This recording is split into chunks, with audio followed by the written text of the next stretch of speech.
Bismillahirrahmanirrahim. Assalamualaikum warahmatullahi wabarakatuh.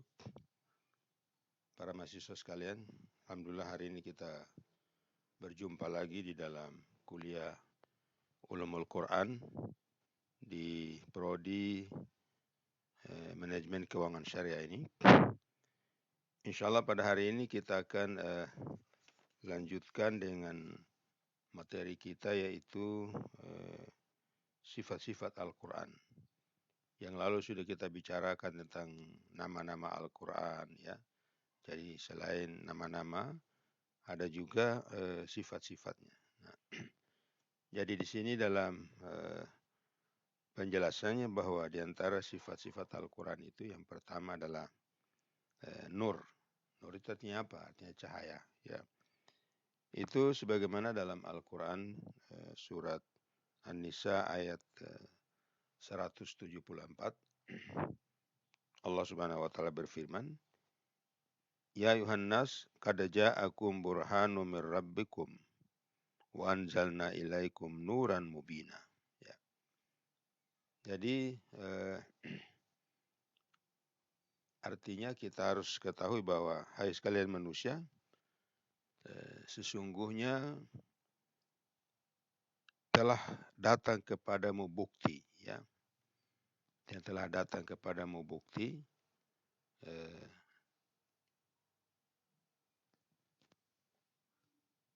kebenaran dari Tuhanmu, ya. Ya, wahai Muhammad, dengan mukjizatnya, dengan telah kami turunkan kepadanya cahaya, ya.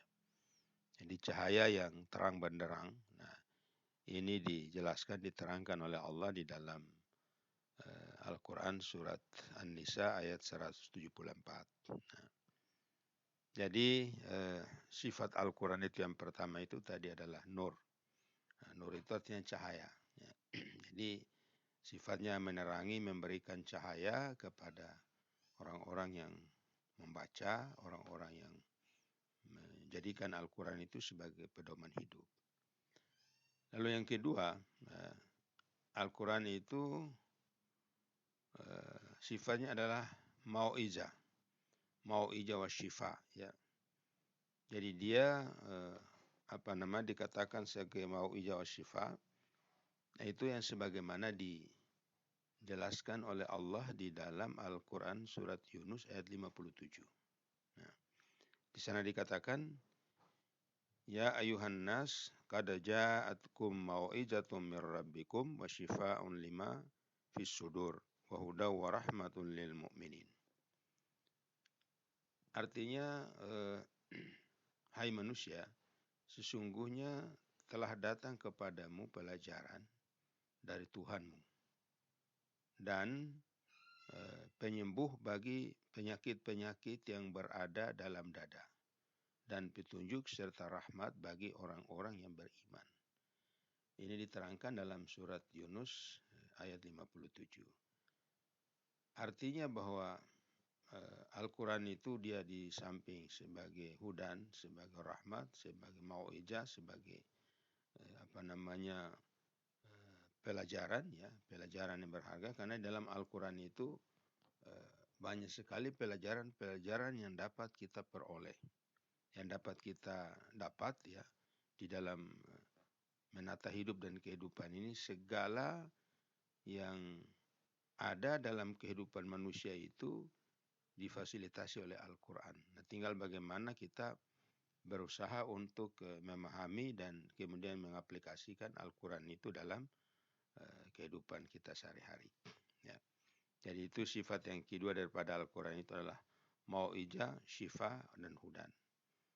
Begitu juga rahmah. Ya, artinya dia sebagai pelajaran, dia juga sebagai obat, ya, dia juga sebagai petunjuk, dan dia juga sebagai rahmat. Jadi makanya jadikan Al-Quran itu sebagai penyembuh. Artinya bahwa kita berusaha bahwa sebagaimana dikatakan oleh Allah dalam Al-Quran bahwa wa nunazzilu minal Qur'ani ma huwa syifa wa rahmatul lil mu'minin. Artinya dan kami turunkan Al-Quran itu sebagai obat penawar hati bagi orang-orang yang beriman dan juga sebagai penyembuh. Nah, itu hal yang kedua. Kemudian yang ketiga adalah dikatakan mubin, ya. Ya, jadi salah satu sifat daripada Al-Quran adalah mubin. Mubin itu artinya apa? Yang ini sebagaimana dijelaskan oleh Allah di dalam Al-Quran surat kelima ya daripada Al-Quran itu sendiri. Itu surat Al-Maidah sebagaimana dikatakan qad ja'akum minallahi nur wa kitabum mubin. Ya. Jadi sana dikatakan qad ja'akum minallahi nurun wa kitabum mubin. Artinya sesungguhnya telah datang kepadamu cahaya dari Allah dan kitab yang menerangkan. Nah, jadi mubin itu sendiri artinya yang menerangkan. Nah, memang kita lihat bahwa Al-Quran itu sendiri menerangkan berbagai macam persoalan. Ya. Jadi sifatnya Al-Quran itu menerangkan berbagai macam persoalan yang kita hadapi. Ya. Jadi apapun yang kita temui dalam hidup ini, coba buka Al-Quran, insya Allah kita akan mendapatkan jawabannya di sana. Karena di sana akan diterangkan oleh Allah Subhanahu Wa Taala. Ya. Nah kemudian yang berikutnya, sifat berikutnya daripada Al-Quran itu adalah mubarak. Ya. Nah, mubarak itu ya sebagaimana dijelaskan Allah dalam surat Al-An'am ya ayat 92. Wa hadza kitabun anzalnahu mubarakun musaddiqul ladzi baina yadai. Ya, ila akhir ayat. Artinya dan ini Al-Quran adalah kitab yang telah kami turunkan, kata Allah. Telah kami turunkan yang diberkahi, ya, membenarkan kitab-kitab yang diturunkan sebelumnya, ya. Jadi Al-Quran itu datang menceritakan juga, menjelaskan juga tentang sebelum Al-Quran itu sendiri ada kitab-kitab yang diturunkan oleh Allah, ya. Jadi antara yang kita tahu ada kitab Taurat, kitab Jabur, kitab Injil, ya. Itu semua itu merupakan kitab Allah yang diturunkan oleh Allah kepada para nabi-nabi sebelum Nabi Muhammad SAW. Maka di sini dikatakan mubarak di sini adalah membenarkan kitab-kitab yang diturunkan sebelumnya. Nah, sifat yang kelima daripada Al-Quran adalah Bashir dan Nadhir. Ya. Jadi Bashira wa Nadhira. Nah, itu di dalam Al-Quran surat Al-Fusilat, ya, diterangkan oleh Allah Subhanahu Wa Taala dengan firman-Nya, Kitabun fusilat ayatu Qur'anan Arabiyya liqaumi ya'lamun. Ya. Artinya kitab yang dijelaskan, ya. Kitab yang dijelaskan ayat-ayatnya, yakni bacaan dalam bahasa Arab untuk kaum yang mengetahui, yang membawa berita gembira dan membawa peringatan. Nah itu. Jadi itu dijelaskan oleh Allah dalam surat Al-Fusilat ayat 3 dan 4. Ya. Jadi jelas bahwa itu bisa merupakan sebuah peringatan. Jadi sifatnya Al-Quran itu adalah selalu memberi peringatan. Ya. Kadang-kadang Al-Quran menceritakan kepada kita hal-hal yang peristiwa-peristiwa yang sebelumnya. Perjalanan hidup daripada kaum-kaum sebelum kita, ya. Itu dijelaskan oleh Allah agar itu menjadi pelajaran bagi kita dan juga menjadi sebuah peringatan bagi kita, ya. Nah, kemudian selanjutnya adalah salah satu sifat daripada Al-Quran itu adalah Al-Majid. Nah, Al-Majid ini ya coba kita lihat di dalam surat Al-Buruj, ya. Surat Al-Buruj ayat 21, di situ Allah katakan bal huwa Qur'anum Majid, ya. Jadi bal huwa Qur'anum Majid artinya bahkan yang didustakan mereka itu ialah Al-Quran yang mulia. Nah, kenapa ini diterangkan, dijelaskan oleh Allah kepada kita? Artinya bahwa ketika Al-Quran ini datang, ya, Al-Quran ini datang, itu banyak orang-orang kafir Quraisy, mereka tidak mau menerimanya. Ya. Jadi mereka mendustakan. Jadi seolah-olah bahwa apa yang disampaikan oleh Nabi Muhammad SAW kepada mereka ketika Nabi diangkat oleh Allah menjadi Nabi dan Rasul, ya. Nah, kemudian Nabi menerangkan ayat-ayat Al-Quran itu kepada mereka, menyampaikan bahwa mendapat kitab Al-Quran mulia itu kadang-kadang disampaikan oleh Rasulullah, tapi kadang-kadang justru didustakan oleh orang-orang kafir Quraisy ya. Jadi malah menuduh Nabi Muhammad sebagai orang yang sudah kena stres, kena sakit jiwa dan lain sebagainya. Jadi itulah hal-hal yang berkaitan dengan sifat-sifat daripada Al-Quran ya.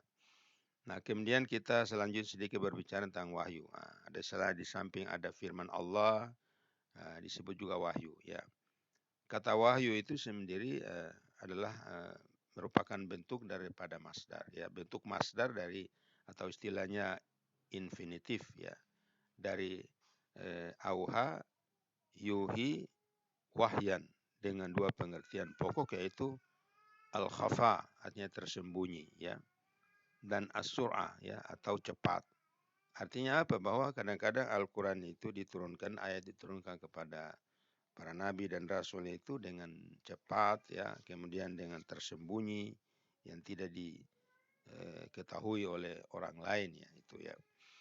Nah, kemudian yang kedua adalah oleh sebab itu maka secara etimologi bahwa wahyu itu didefinisikan sebagai pemberitahuan secara tersembunyi dan cepat yang khusus ditujukan kepada orang yang diberitahu tanpa diketahui oleh orang lainnya.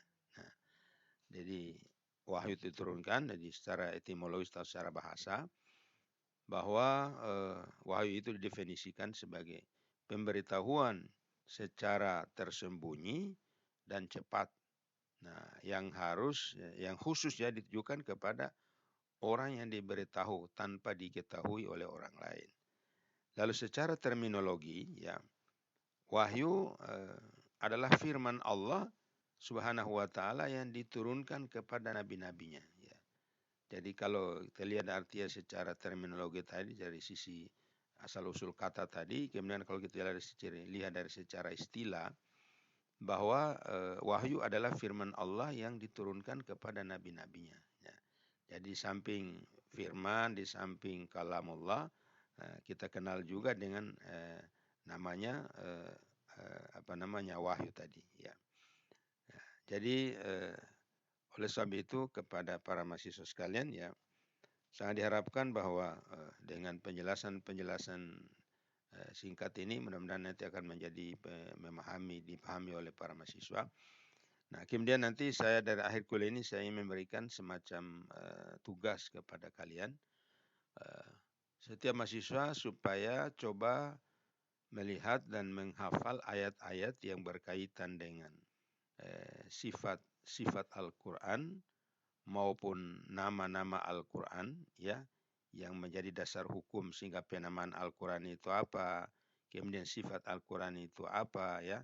Nah, nanti tolong di store ke saya dengan jalan apa? Dengan jalan penyampaian video call. Jadi nama Al-Quran itu salah satu ayat daripada dasar hukum menjadikan nama Al-Quran umpamanya Al-Furqan atau Al-Dzikra. Nah, kemudian begitu juga sifat-sifat daripada Al-Quran tadi juga diambil dua ayat atau dua sifat, makna daripada salah satu atau dua daripada sekian banyak sifat tadi. Nah, kemudian ayatnya atau dasarnya itu dihafal, kemudian nanti distorkan ke saya lewat video call. Jadi sampaikan nanti mahasiswa namanya siapa, nomor NPM-nya berapa, ya nomor angka 3 terakhir berapa, kemudian dibacakan ayatnya. Nanti kalau sebelum video call, tolong di WA dulu, tanya Bapak sedang apa, sekarang saya akan menyampaikan menyetor tugas saya. Ya, oke. Saya kira mungkin itu demikianlah kuliah kita pada hari ini. Semoga Allah Subhanahu wa taala memberikan petunjuk pada kita. Insyaallah mudah-mudahan musibah bencana berupa virus corona ini segera berlalu sehingga perkuliahan kita berjalan dengan normal kembali, tatap muka sebagaimana biasa. Terima kasih. Akhirul kalam, billahi taufiq wal hidayah. Wassalamualaikum warahmatullahi wabarakatuh.